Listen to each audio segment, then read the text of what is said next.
Hi, this is presenter Paige of the Bookshelf Show, and today I'll be reviewing Amari and the Night Brothers by B.B. Alston.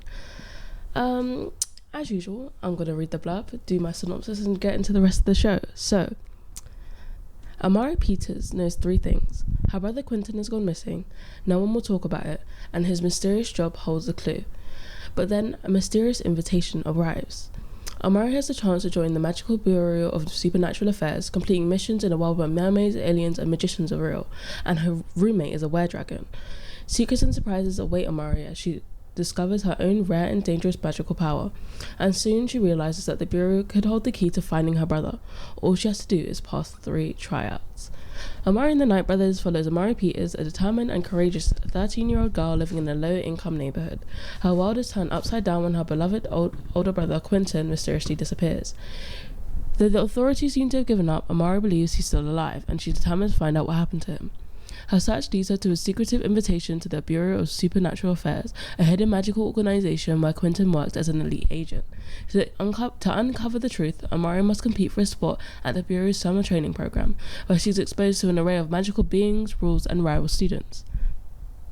Amari soon discovers she possesses a rare and powerful magical ability, one that's considered dangerous and forbidden.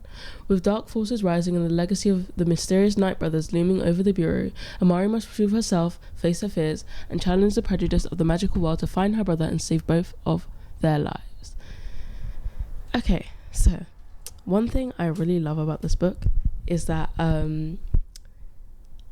the way it's set from a very relatable perspective, even for people who haven't had to deal with some of the issues that Amari faces in the book, and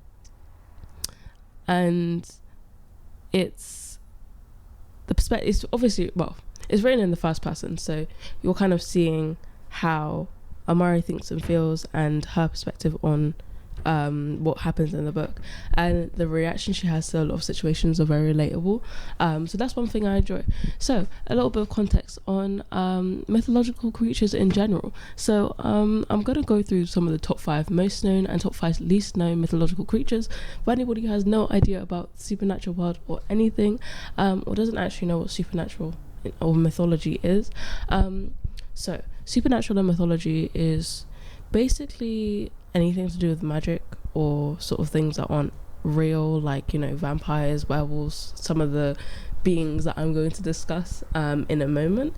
And there are a lot of cultural, like, tales and stuff to do with the supernatural across the world. And even if you're looking at one thing or supernatural being, like, I don't know, a dragon, that's a very good example actually.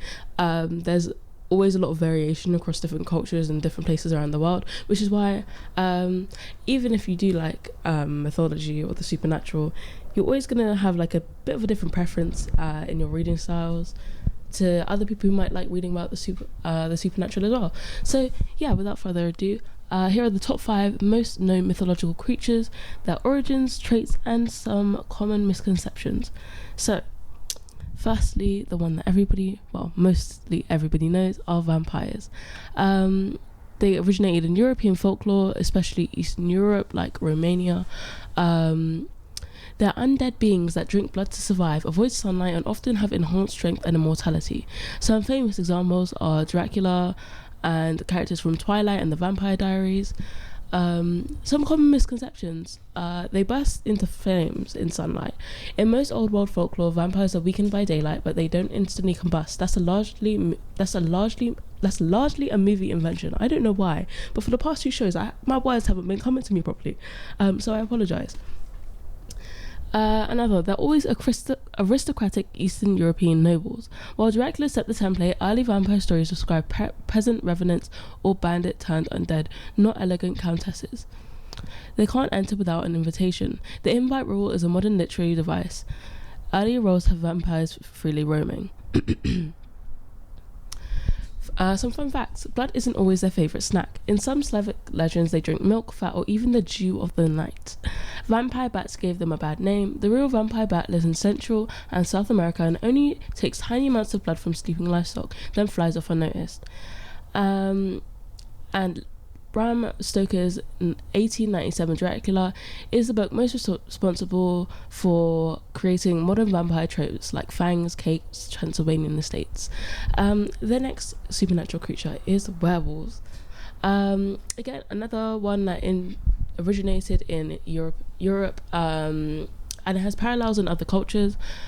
Some of their traits, they are humans who transform into wolves or wolf-like creatures, usually during a full moon. Some famous examples: Remus Lupin in the Harry Potter series, Teen Wolf, and Underworld, the books. So, some common misconceptions. Full moons cause the change. The lunar trigger idea is almost entirely a Hollywood trope. Most European ballads and witch trial accounts make no mentions of moons. It's always involuntary. In earlier folklore, some werewolves transform at will, often via a magical belt or a pelt, not helplessly under lunar influence. They're just men in wolf suits. Classical lore often describes a complete physical metamorphosis, not someone putting on a hairy costume. Fun facts. Silver isn't universally lethal. The silver bullet weakness hails from 20th century pulp tales, not medieval lore. Female werewolves. Many cultures speak of lycanthrope women, werewomen, who sometimes control their transformations better than men. And therapeutic shapeshifting. In some parts of Anatolia, werewolf legends were used as metaphors for treating mental illnesses. The mad person is wolfed, then cured. Next, ghosts. They're found universally. They're not really a specific origin. They're found in virtually every culture. Some traits: spirits of the dead. They are spirits of the dead that linger in the physical world, often associated with haunting or unfinished business. Some famous examples: haunted ghost legends, The Sixth Sense, and The Conjuring. Some common misconceptions: they manifest as translucent white figures. Full body apparitions are rarer in folklore. Most hauntings involve voices, footsteps, or fleeting shadows. All ghosts are malevolent. Many traditions speak of benign or even helpful spirits, ancestor guardians, protective poltergeists, or trickster ghosts. Ghosts are stuck on earth until exorcised. In many cultures, proper funeral rites with offerings, food, or incense, spirits move on peacefully. And some fun facts: ghost lights around the world. Will-o'-the-wisps in Europe, Minimum lights in Australia, and raining fish in Honduras have been linked to folklore about roaming spirits. In Japan, the concept of Muenbosuke describes spirits who can't be heard but create eerie silences instead. Ancestor worship. In places like China and Ghana, respectful communication with ancestral spirits are woven into everyday life and not feared. Next, another one that mostly everybody knows is zombies. Origin in heightened folklore, influenced by African traditions, and they were popularized in Western culture. Some traits: there are reanimated corpses, often mindless and hungry for human flesh or brains. Famous examples: Night of the Living Dead, The Walking Dead, and Resident Evil. And some common misconceptions: all zombies crave brains. The brains bit mainly comes from Return of the Living Dead. Earlier films and tales just depict general flesh eaters or mindless laborers. Some modern fast zombie films are purely cinematic. Heightened folklore zombies are often controlled servants, not ravenous monsters. In classic lore, zombification is a magical poisoning process, not an infectious disease. And some fun facts: certain toxins from pufferfish or zombie fungi in insects-inspired parts of the mythology. Early 20th century science magazines speculated about reanimating corpses via electricity and sparked public imagination. A key example being Frankenstein. Cultural cautionary tales. Many zombie stories critique consumerism, conformity, or loss of identity in modern society. And fifth, my personal favourite of the 5, dragons. Common in both Eastern and Western mythologies, e.g. China and Europe. That literally makes no sense. Why did I put China and Europe? E.g. China and Germany, for example. I don't know why I would put a continent and a country together. But anyway, some traits: they are large, often winged reptiles with magical powers. Western dragons are usually fire-breathing and fierce, while Eastern dragons are more benevolent and wise. Some famous examples: Game of Thrones, The Hobbit, and How to Train Your Dragon. Common misconceptions: all dragons breathe fire. In Chinese myths, dragons control water, weather, and floods. Fire-breathing dragons is mainly a European feature. They hoard only gold and treasure. Some legends, like in Beowulf, depict dragons guarding runic knowledge and sacred sites, not just coins. They're solitary beasts. East Asian dragons often travel in celestial cohorts or processions, acting as deities of rain and rivers. And some fun facts. Dragons as planetary symbols. In medieval alchemy, the dragon represented the primal chaos or prima materia from which everything is born. Real fossils. Early dragon stories may have arisen when people found dinosaur or mammoth bones in guests at gigantic beasts. The Indonesian Komodo dragon isn't magical, but it's the largest living lizard and has a mild venom. Now, onto the top 5, well, roughly the top 5 at least known mythological creatures. Again, my words aren't coming to me today. Goodness gracious. The abaya in Melanesia, a colossal sentient freshwater eel said to dwell in the isolated lengths of New Caledonia and Fiji. The abaya is fiercely protective of its domain. Legends say it will summon storms or drown entire villages if its lake is disturbed. Al-Miraj, medieval Islamic bestiaries. Described in the 10th to 12th century Arabic and Persian sources, the Al-Miraj is a small hair-like creature sporting a single black horn. Said to be venomous and elusive, it was sometimes cited as a rarity, sought by Islamic scholars cataloguing strange beasts. Periton, medieval Iberian manuscripts revived in modern fantasy. Literally a shadow stag, this hybrid has the body of a winged deer but casts a human silhouette. It was first mentioned in a 15th century Spanish manuscript and then largely disappeared until reappearing in the 20th century fantasy literature. Kongomoto, Central Africa, a pterosaur-like flying cryptid reported by indigenous peoples of Zambia and Congo. Descriptions speak of leathery wings, a tooth-filled beak, and aggressive behavior. Some speculate it's a surviving prehistoric species, though no hard evidence exists. Grootslang, South African folklore. From the caves of Richtersveld, this creature is part elephant, part serpent. Ancient Khoikhoi tales say that God split a primordial beast into two. One half became the elephant and one half became the serpent. But some slipped through the divide, becoming the fearsome Grootslang. For the last two, the Kongomoto and the Grootslang, if you're interested, I would highly recommend you read Beast of Prey by Johanna Gray, because these are two creatures that are featured in the book and I really love it. It's a trilogy, I believe. Beast of Prey, Beast of Ruin, and I do not know the name of the last one because I haven't read it, but I'm looking forward to reading it. It's definitely on my wish list somewhere. But yeah, some more context. The author, B.B. Alston. B.B. Alston is the number one New York Times bestselling author of Amari and the Night Brothers, Amari and the Great Game, and Amari and the Despicable Wonders. Personally, I've read the first two books, Amari and the Night Brothers and Amari and the Great Game, both of which I enjoyed. I only recently re-picked up Amari and the Night Brothers, and I'm understanding a couple of the references more now that I'm older, so I'm enjoying it, I think, more than I did when I was younger, but I definitely enjoyed it a lot when I was younger as well. On that point, I would say age rating wise, it's between sort of 10 and 12. Although again, as most of the books I review, it can appeal to older readers as well.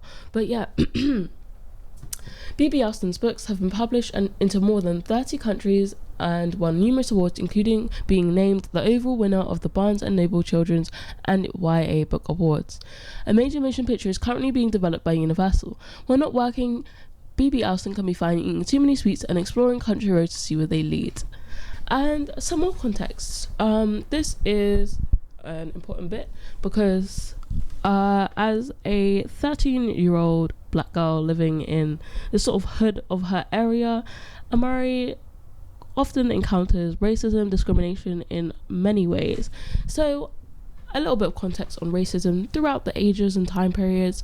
Racism has existed in many forms throughout history, shaped by culture, politics, religion, science, and economics.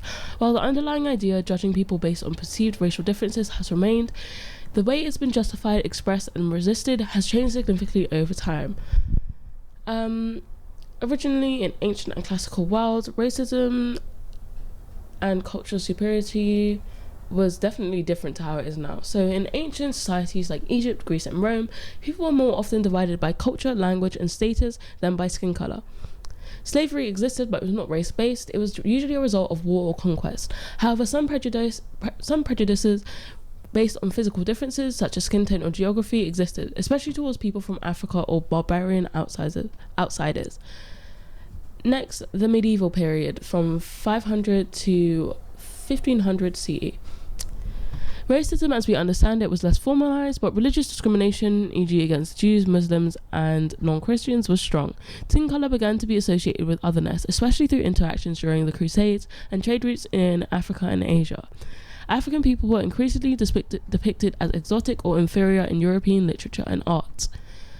Early modern period, 1500 to 1800, the Atlantic slave trade began with black Africans enslaved on a mass scale to work in the Americas. This was the first large-scale system where slavery was based on race. European colonizers developed racial hierarchies to justify the conquest, enslavement, and exploitation of non-European peoples. One way that they did this is that the European church in general, oh my goodness, my words, I'm so sorry.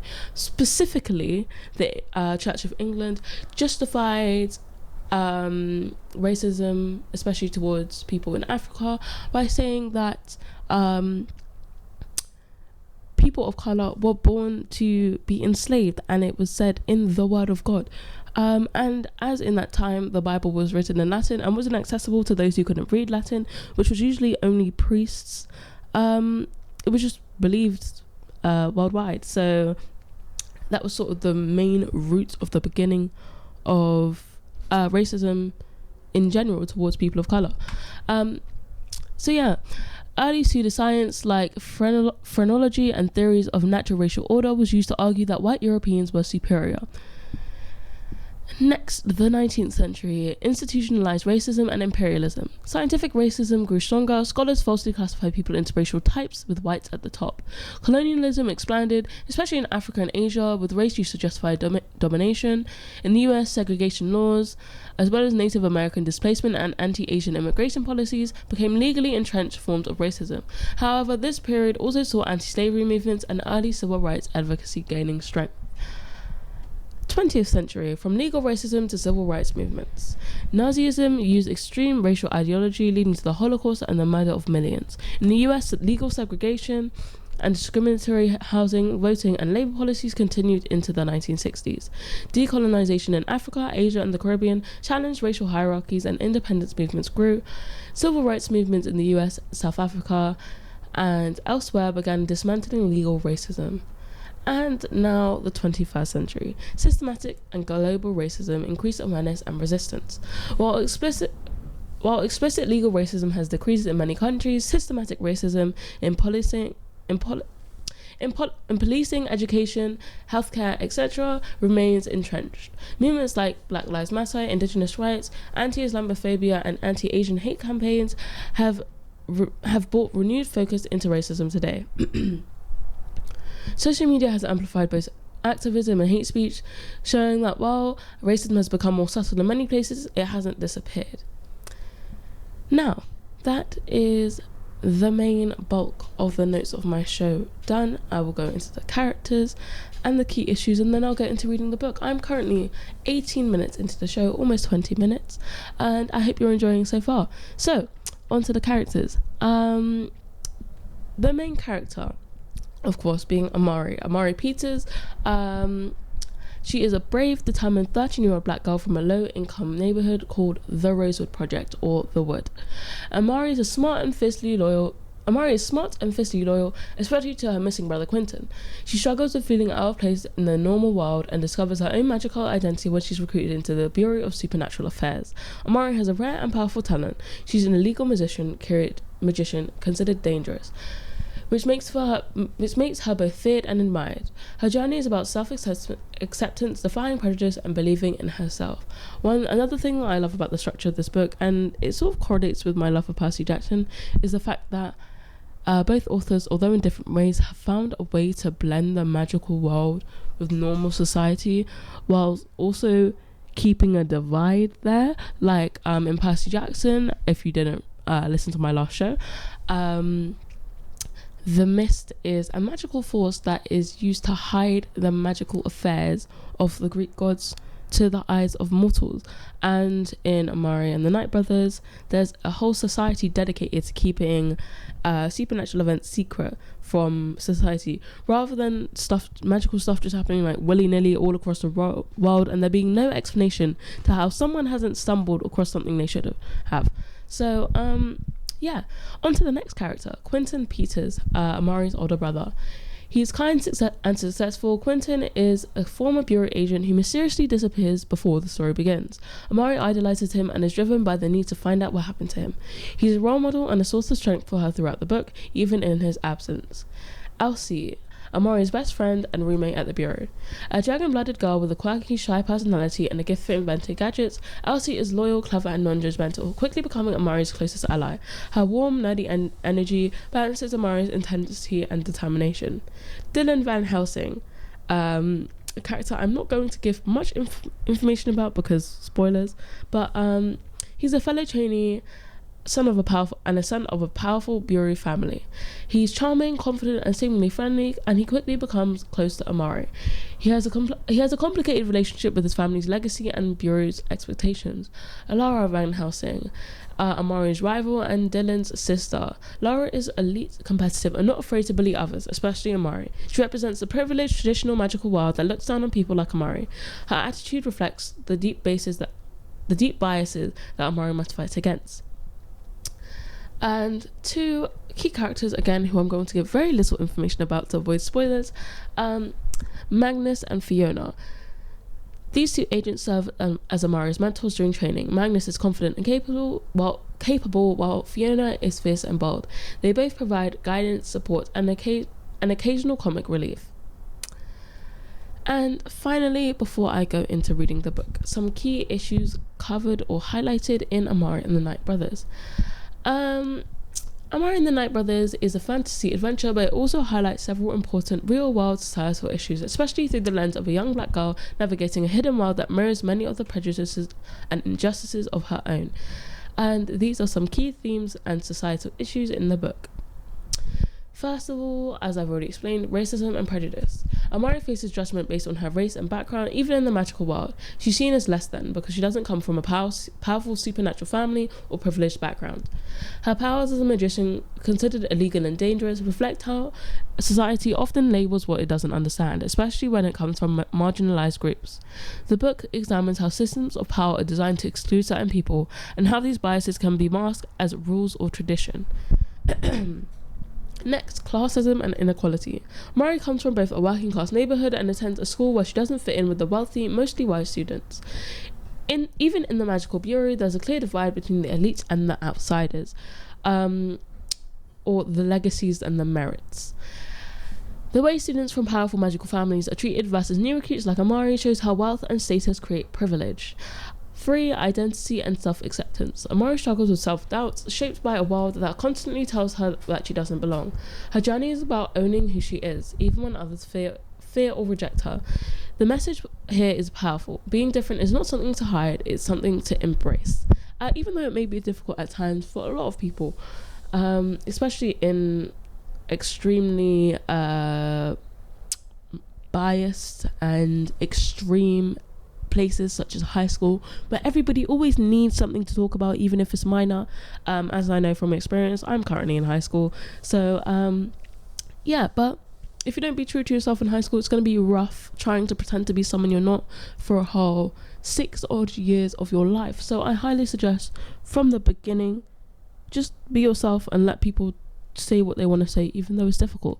But number 4, stereotyping and fear of the other. Magicians like Amari are viewed as inherently dangerous in the supernatural world, despite there being no proof of wrongdoing. Well, no bulk proof of wrongdoing. This reflects real-world fears and stereotypes that target certain groups and brand them as threats, even when they're innocent. The story questions who gets to decide who's dangerous and why. 5. Corruption and power abuse. The Bureau is the magical world, but is filled with bias, secrecy, and power games. Some leaders in the Bureau are willing to cover up the truth or sacrifice justice to protect their image and authority, mirroring how real institutions sometimes fail the people they're meant to serve. And finally, friendship and allyship. Amari's friendship with Elsie and the support she finds from a few open-minded adults shows the importance of true allies. People who stand by you not because of what you can do, but because of who you are. Which leads me back to my point of being yourself, especially in places such as high school, even work environments, where if you're not yourself, you're going to end up with friends you can't really relate to or you don't particularly like. So if you are yourself, the people who gravitate towards you will be the people who just like you for who you are and don't like you for who you're trying to be or who you're not. So yeah, the book explores how solid passion can break down prejudice and make change possible. So 25 minutes exactly into the show, and those are all of my notes for today. So I'm going to begin reading Amari and the Night Brothers by B.B. Alston. And I hope you enjoy. I, of course, won't be able to read the whole book. I think I will be able to get through a decent chunk. But again, I hope you enjoy. And if you do enjoy the book, then go ahead, try and find it. I got mine in W.H. Smith's, so you can definitely find it in store, out store, online. Just search it up if you want to find it anywhere. But yeah, on with the book. Chapter 1. I'm sitting in the principal's office. Again, in the hallway on the other side of a glass door, Principal Merritt is getting an earful from Emily Grant's mum. With all those wild hand gestures, you think I did a lot more than give her stuck-up little Miss Princess daughter a tiny shove. Emily got up in my face, not the other way round. Wasn't my fault she lost her balance and fell on her butt in front of everybody. Emily stands behind her mum, surrounded by her squad. They cover their mouths and whisper, eyeing me through the door like they can't wait to catch me alone. I lean back in my chair, out of view. You've really done it this time, Amari. I glance up at the picture of a brown-skinned boy on the wall behind Principal Merritt's desk and frown. Quinton proudly holds up the trophy he won in a state maths competition. You can't see, but me and Mama are just off stage cheering him on. There's not much to cheer about anymore.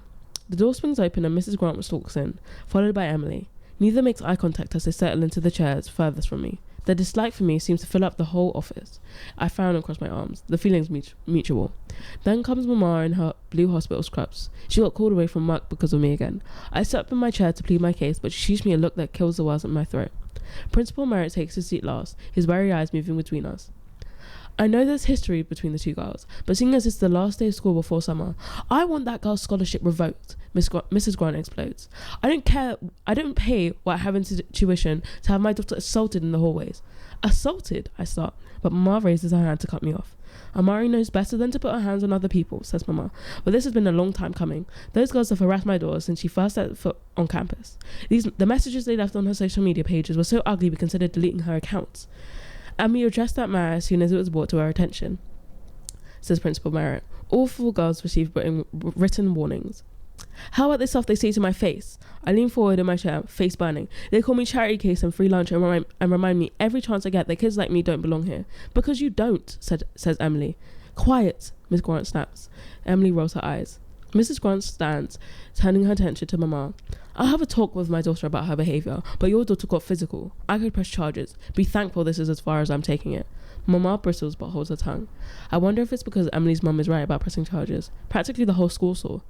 Up, Mrs. Grant says to her daughter, and they head for the door. Mrs. Grant stops short and looks back at us. I expect to be notified the moment her scholarship is revoked, or the Parents' Association will have a lot to say at the next meeting.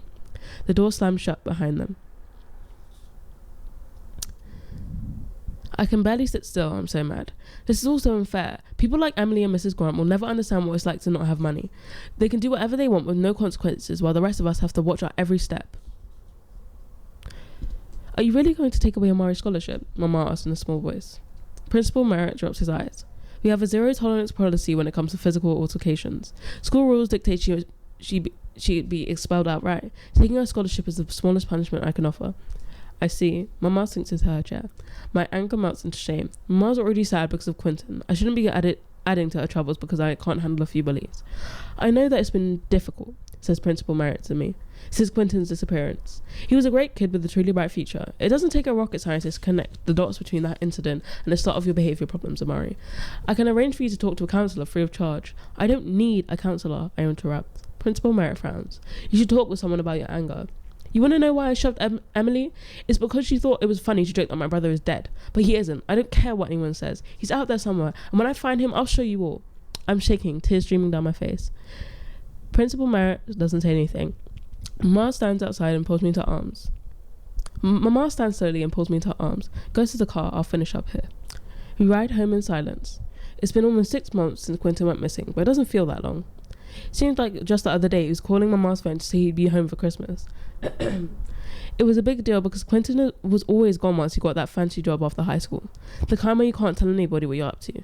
I used to swear up and down that Quinton was some super secret spy like James Bond, but he would just give me this little smirk and say, "You're wrong, but you're not totally wrong." Whenever I tried to get more out of him, he just laughed and promised to tell me when I got older. See, Quinton's smart. He graduated top of his class from Jefferson Academy and got full scholarship offers from 2 Ivy League schools. He turned them both down to work for whoever he's working for. When he went missing, I was sure his secret job had something to do with it. Or at least that somebody who worked with him might know what happened. When we told the detectives about his job, they looked at me and Mama like we were crazy. They had the nerve to tell us that, as far as they could tell, Quinton was unemployed. That there were no tax records to indicate that he had ever had a job of any kind. But that just didn't make sense. He'd never lie about something like that. When Mama told them he used to send money home to help out with the bills, detectives suggested that Quinton might be involved in something he didn't want us to know about. Something illegal. That's what people always think when you come from the wood. AKA Rosewood Low Income Housing Project. The car rattles as we pass over the railway tracks, letting me know we're in my neighbourhood now. I'm not going to lie, it feels different coming back here after being on the other side of town. It's like the world's brighter around Jefferson Academy with all those big colourful houses that surround it. Where I'm from, it feels grey in comparison. We pass liquor stores and pawn shops. We see the D-boys leaning up against street signs, mean mugging like they own the whole world. Jaden, a boy I knew in elementary school, stands with a bunch of older boys, a big gold chain around his neck. He recognises the car and shoots me a grin as we pass. I try to smile back, but I don't know if it's convincing. We haven't spoken since Quinton went missing. Not since he started hanging out with the guys he promised my brother he'd stay away from. In front of our apartment building, Mama buries her face in her hands and cries. "Are you okay?" I asked. "I feel like I'm failing you. I work 12-hour shifts I work 12-hour shifts 5 days a week. You should have somebody around you who you can talk to. I'm fine. I know you only work so much because you have to." Mama shakes her head. "I don't want you to have to struggle like I do. That scholarship to Jefferson Academy was your ticket to a good college, to a better life. Lord knows I can't afford to send you to a place like Jefferson Academy on my own. I don't know what we're supposed to do now. I'm sorry, but I never fitted in at that place." I crossed my arms and turned to look out the window. Just because my brother made it look easy doesn't mean I can too. "I'm not Quinton. I'm not asking you to be your brother," says Mama. "I'm just asking that you try. That school was an opportunity for you to see that there's a big wide world outside this neighbourhood. A chance to broaden your horizons." She sighs. "I know it's unfair, but the truth is, when you're a poor black girl from the wood, certain people are already going to have it in their minds what type of person you are. You can't give them a reason to think they're right." I don't respond. She acts like this is something she hasn't already told me a million times. "If you're not acting up at school," says Mama, "then you're sitting in front of that computer for hours. It's not healthy, Amari." I mean, I know she's right, but it's hard to concentrate on schoolwork when you can hear other kids whispering about you. And posting photos on Quinton on as many websites as I can find lets me feel like I'm helping with the search. I know it's a long shot, but it gives me hope. Mama continues, "When you get inside, I want you to slide that laptop under my door and leave it there." "But Mama," she waves her hand, "I don't want to hear it. Unless you decide to take your future more seriously, that computer stays with me. We'll talk about this tomorrow. I can't get back to the hospital." I slam the car door shut. What am I supposed to do now? Once I'm inside the apartment, I fall over on the couch and bury my head in the pillows. This has been the worst day. Finally, with a groan, I pull myself into sitting position and grab my old beat-up laptop from my book bag. Quinton won it after placing second at some international science fair forever ago. He gave it to me after he won a better one the next year. I'm not even surprised when the screen stays black after I open it up. I open and close it a few times, but it still won't work. Since it's clearly in one of its moods, I set her down and head to the kitchen to get myself some food. Except even after I've calmed my grumbling belly, the laptop still won't turn on. I close my eyes and bring it up to my forehead. Mama says I've got to give you up, and there's no telling when she'll give you back. Please work. This time it powers right up. Thank goodness. The free neighbourhood Wi-Fi is super slow, but I'm still able to copy and paste Quinton's missing persons poster onto a dozen websites. Normally I check his email next. I figured out his password months ago. Amari Amazing, my fake superhero name from way back.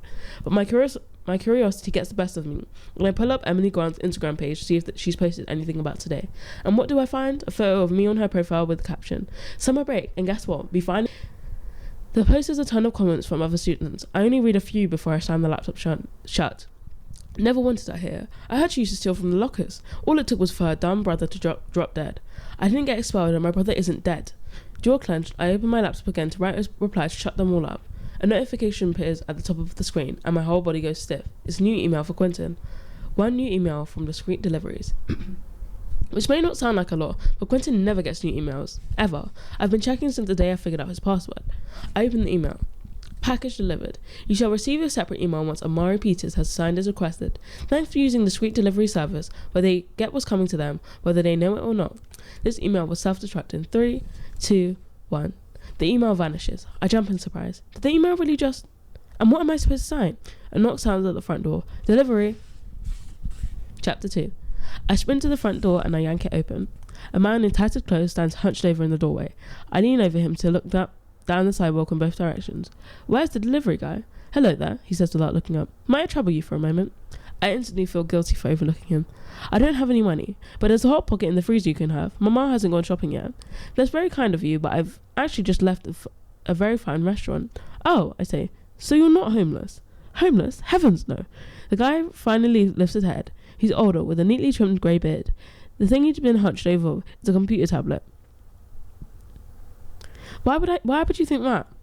My eyes drop to his patchy clothes. No reason. The man follows my eyes and his forehead goes bright red. I'll have you know that this is the height of the fashion in... Oh, never mind. Might your name be Amari Peters? What? I take a couple of steps backwards. How do you know my name? It's right here on the screen, he says, pointing to his tablet. I just need you to sign for your delivery and I'll be on my way. You're the delivery guy? I say warily. And you've got a package for me? Yep. The man flips his tablet around. From a Q Peters. I gasp. You're saying you really bought me something from my brother? The man nods. I do, if this Q Peters fellow is your brother. Says he sent you exactly one Broaden Your Horizons kit. Broaden Your Horizons? Wasn't that just what Mama was talking about? Is this some kind of joke? I should think not, he frowns. I only do deliveries part-time, but I take it seriously. Well, whatever you're supposed to be delivering, I'll take it. That's when I notice you're not carrying any, is it? Only after you sign, I'm afraid. The man offers a tablet and I grab it. Messily signing the screen with the tip of my finger. I look up at him expectantly. The package? The man taps the screen a couple more times. Left in Q Peters' old bedroom wardrobe. I just stare. You've been inside my apartment? With his permission, of course. He clears his throat loudly. Now then, I'm afraid I'll be needing your memory of this whole encounter. You see, we at Discreet Deliveries take pride in our customers' anonymity. Don't worry, you'll still get your package. At some point during the day, you'll feel that sudden, unexplainable urge to clean out that wardrobe, and there the package will be. You need my what? I take another step back. Just the one memory, he said. Pulls out what looks like a TV remote control. Then he squints down at the tablet again. Oh, my mistake. Seems like your name is on the memory intact list. Someone's off to the bureau, I'll bet. Best 30 years of my life. Anyways, good afternoon. I blink and the man is gone. What in the world just happened? And what's in my brother's wardrobe? Even after all this time, I half expect to hear Quinton yell at me for barging into his room without permission. I step inside and glance at the wrinkled wrap posters hanging alongside his framed photographs of Stephen Hawking and Martin Luther King. His bed is messy as always, and his academic trophies and certificates fill up the back wall. The investigators tore this place apart looking for clues about what might have happened to him, but me and my mum made sure to put everything exactly like it was. I think we both secretly hoped we'd find something the police missed, something only family might recognise. But that just didn't happen. Neither of us has been in here since. It hurts too much. It's not until I get all the way in that the memories hit me. All the times Quinton and I used to play in here, or how sometimes he put on a playlist while we lay on the floor joking and talking about how we're going to take over the world one day, how we're going to show our loser dad who ditched mama that we're worth something, how we'd always have each other's backs, no matter what. Sure, Quinton might be 10 years older than me, but we've always been tight. Tick, tick, tick. Okay, so Quinton's bedroom has never ticked before. Suddenly, I've got goosebumps all over. Maybe that weird delivery guy was telling the truth. The package is supposed to be in Quinton's wardrobe, and sure enough, with each step closer to the wardrobe, the sound gets louder. Did he tell me? Did he send me a clock? I bite my bottom lip and pull open the wardrobe door. It's empty except for a huge, ugly old chest that Quinton got from the thrift store when we were younger. While I was looking through the doll bin for a black Barbie, he had his eyes on this raggedy chest with half the leather cover missing. Claimed he needed a place to hold all of his master plans. By the sound of it, whatever Quinton sent me is inside. Thankfully, he broke the lock years ago, so getting in is easy as lifting the top. I dig through countless beat-up folders an old notebook, searching for anything that might tick. It's not until I get to the very bottom that I find a loudly ticking black briefcase, a white post-it note on top with Quinton's handwriting, for Amari's eyes only. Quickly, I take the briefcase out of the chest and set it onto the floor. What could be inside?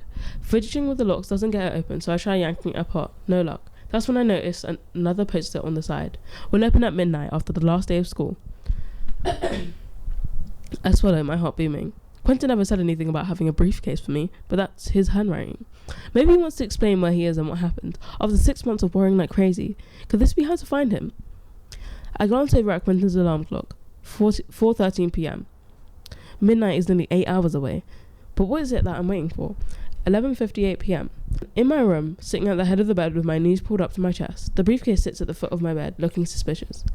I check the hallway again. Mama's been home for a few hours, but no light shines under her door. She must be asleep. Good.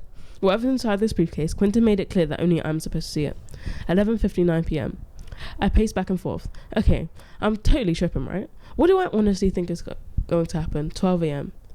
There's a click and a long hiss. I swear I jump a whole foot in the air. I creep over to my bed and take a seat.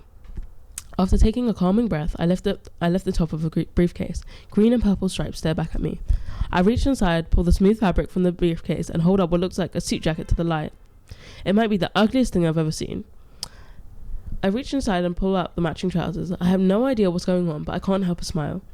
This is definitely Quinton's corny sense of humour at work. And there's more in the suitcase. An envelope and a pair of thick metallic shades. Attached to the shades is a chain of post-it notes. 1. Please lie down before putting these on. 2. I'm serious about lying down first. 3. Pinky swear level serious. Okay, I get it. I bring the shades closer. Aside from being heavy, they seem pretty normal. Certainly not enough for 3 mornings. And it's supposed to make you feel dizzy or something. Well, if it's pinky swear serious, then fine, I'll lie down. I shove the briefcase to the edge of my bed and lie down before sliding the glasses onto my face. I'm not sure what the big deal. Amari? Comes a voice I recognize anyway. Quinton? Chapter 3. I whip my head around to see my brother standing in the middle of my bedroom, a nervous grin on his face. I scramble off the bed so fast I trip over my own feet. The next thing I know, I'm across the room with my arms wrapped around his middle. I'm shaking as his arms wrap around. I've missed you too, he laughs. I relax my grip on him and he steps back out my arms. I don't think I've ever felt so happy my whole life. My big brother is here, like really here. Hal, where have you been? We've got to tell Ma. I can't get the words out fast enough as I stare up into his very alive face, a big goofy grin sitting below his wide eyes and uneven hairline. I'll explain everything, but for now, I need you to just trust me, okay? Of course I trust him, but how did you just appear out of nowhere? Okay. Follow me. He turns around and runs out the room. I give chase, getting to a stop in front of Mama's darkened doorway. I have to tell her Quinton is back. She won't need to be sad anymore. We won't have to fight anymore either. Everything can go back to the way it was before. There's no time, Quinton calls from the living room and dashes out into the hallway. I glance at Mama's door as I sprint through the living room, wondering if Quinton's voice might have woken her. Her light doesn't click on. But I can't let Quinton go now. I run after him and it's all I can do to get up. Where are we going? The roof, he calls back. The roof? Quinton and I used to sneak up there all the time, even though Mama said it was too dangerous. Like we didn't have sense enough to stay away from the edge. We ran up a dozen flights of stairs until we reached the wide, empty roof. Only it isn't empty tonight. Is that a boat? I ask. Quinton grins over his shoulder. Sure is. The boat is about the size of a school bus and looks like someone literally dropped a small log cabin onto the back of it.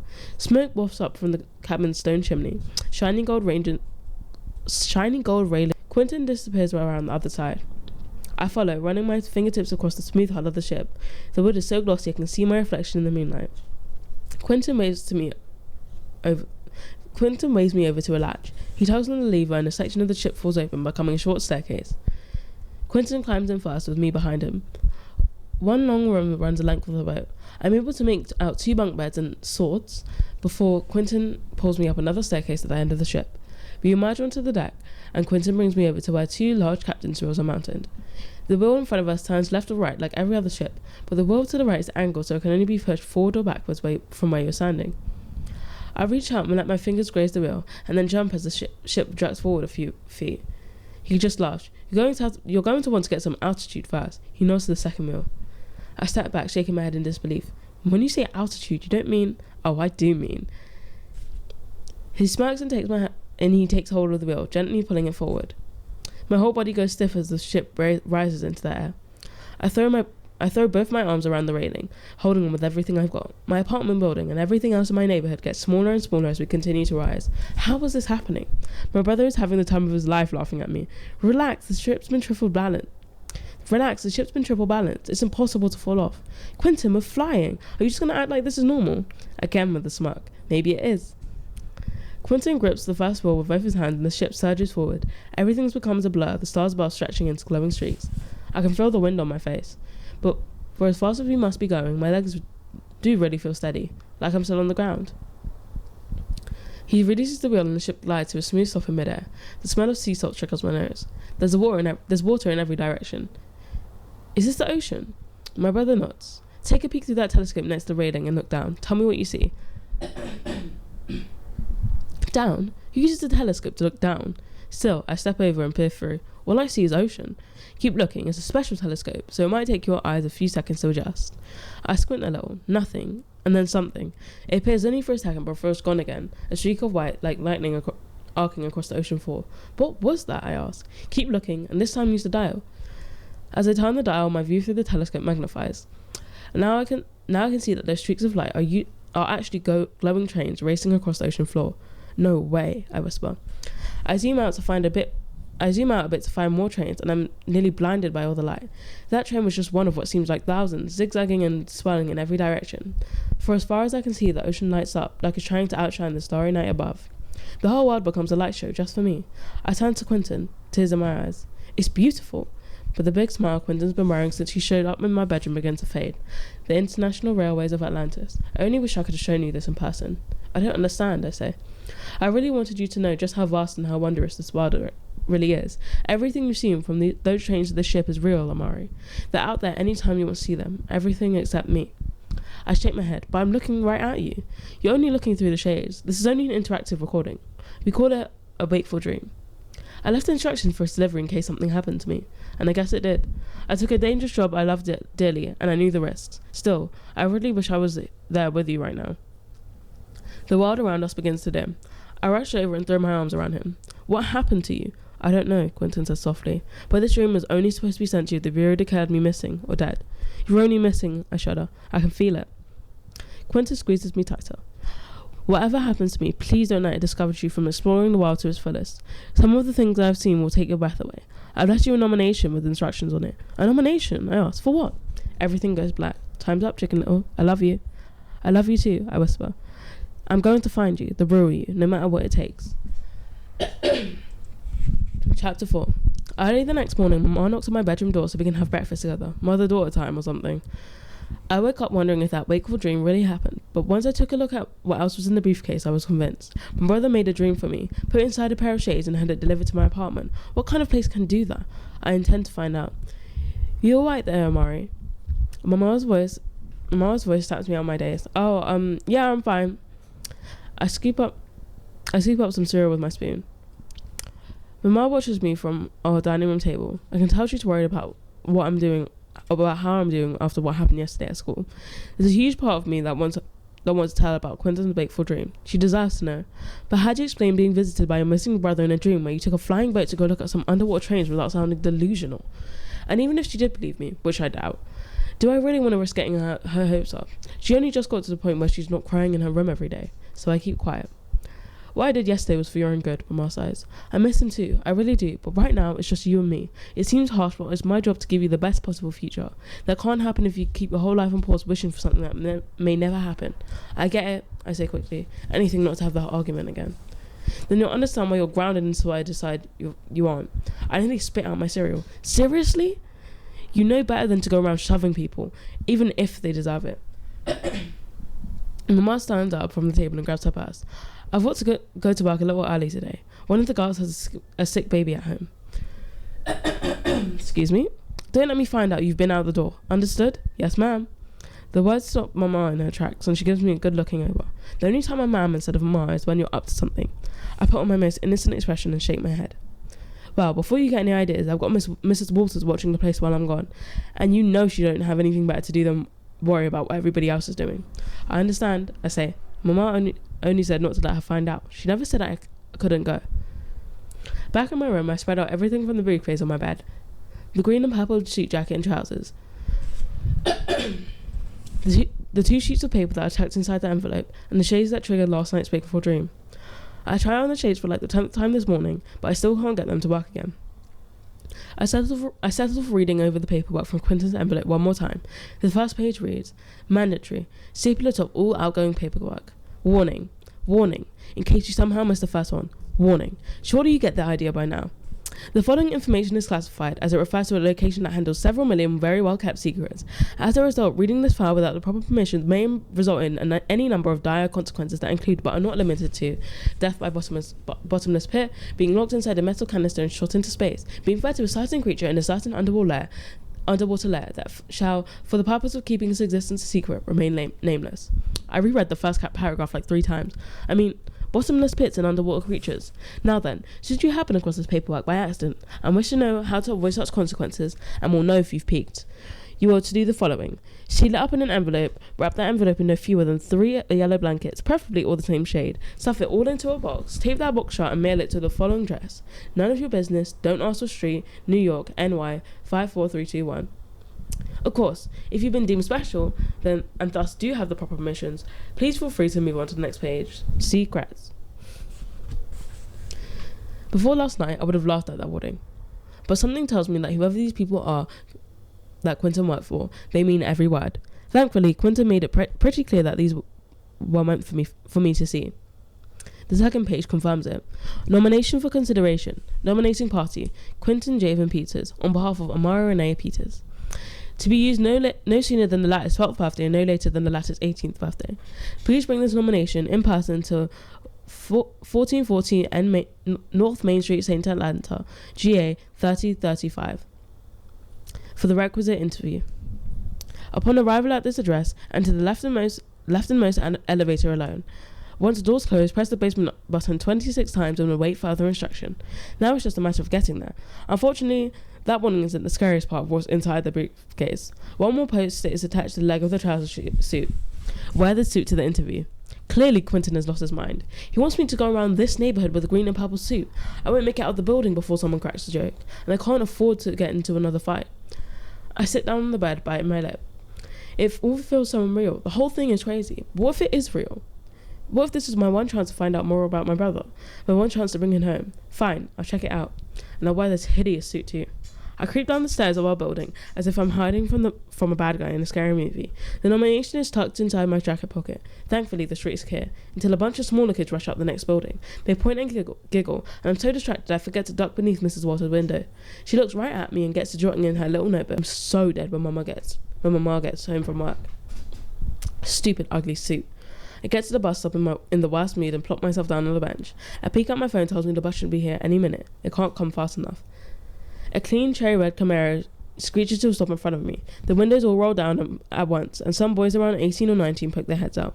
One boy with long dreads grins at me. Hey, little mama, you lost or something? I think the circus left last week. The whole car bursts into laughter. Just leave me alone, I say, cheeks burning. Where are the rest of the skills at? More laughter. Don't you have some place to be? I growl. That's when the back door on the other side of the Camaro opens. Jaden hops out and jogs out of the car. Y'all leave my little buddy alone. The guys in the car make some more jokes about us being boyfriend and girlfriend before speeding off. Jaden takes a seat next to me on the bench. He looks like he's grown another 6 inches since I saw him up close like this. Still seems way too young for all that height. His gold chain and those Jordans are brand new. Looking good, Maury. I'm feeling the curry fro. Thanks, I say with a smile. Feels like forever since anybody called me that. He shrugs. You just don't hang out with us anymore. Not since Quinton, you know. Yeah, I know. Truth is, even though we're part of the same grade, I only know Jaden through the tutoring program at the rec centre where Quinton used to volunteer. It's kind of embarrassing to admit, but all my old friends were kids my brother knew first. Jaden laughs suddenly. So I gotta ask, what's up with the suit? Is this how them rich folks dress? Ha ha, I say. No, this is for an interview. It's hard to explain. Oh, so you're trying to get summer job or something? I know, something like that. Jaden's expression turns serious. He glances around us before meeting my gaze again. If you need some cash, I can loan you some. He reaches into his pocket and pulls out a roll of $20 bills. Payback for all the times you and your brother looked out for me. Jaden doesn't look it now, but he's had it a lot worse than a lot of the kids living here. Me and Quinton always had Mama to support us. I can remember going to visit Jaden and him not even knowing where his mum was that day, or what he was going to eat that night. Me looking out for him was just me sharing whatever I had at the time. Sometimes it was just half of my candy bar. He was always so grateful. I searched Jaden's eyes for a joke, but he seemed so totally serious. That's so much money. Enough that my mom won't have to worry over bills for a good while. But there's no way I can take it. I know whose money that is. Those boys are into some bad stuff. They're always getting arrested. Jaden shoves the money back into his pocket. Man, you don't know anything about them. At least they care about what happens to me. Quinton's old warning comes flashing back into my head. You're not going to change the world unless you hang around with people who want to change the world too. Fast money and selling stuff that hurts other people ain't good. Be better than that. My brother cares, I say. And I know all those boys don't give you all those nice things without wanting something in return. Tell me you didn't drop out of school to run with them. Gotta do what I gotta do. Jaden frowns as he meets my eyes. Getting good grades don't help me eat. And even if it did, there ain't nobody to help me study no more. Them people that they got tutoring now don't understand. Always looking down on me, telling me things that I should already know. Quinton wasn't like that. He could explain things in a way that made it all make sense. Those words hit hard. It's a reminder that me and Mama aren't the only people who depended on Quinton. That the tutoring program is one more thing on the long list of stuff that's gotten worse since his disappearance. I lean in closer to Jaden. What if there's a way to get Quinton back here? Would you give the tutoring program another try? Jaden gives me a puzzled look. You saying you know where he is? The bus turns the corner. Not exactly, I say, but I might have figured out a way to find him. Just promise me you won't do anything that could mess up your future. He'd be really disappointed. I pause a second before getting on the bus, but Jaden doesn't give me an answer. Once I take in my seat, I meet his eyes again through the window. Jaden shakes his head but gives me the biggest smile. Okay, Mari, he mouths. I'm currently on page 30, chapter 5 of Amari and the Night Brothers by B.B. Alston. That is all for the show today. I'm afraid I don't have time for anything else, and I hope you enjoyed as much as I did. I genuinely love this book so much. I've been a bit tongue-tied today. My voice has been a bit raspy. My throat's acting up a little. But again, I hope you enjoyed the show, and this is presenter page of the Bookshelf Show signing off for today.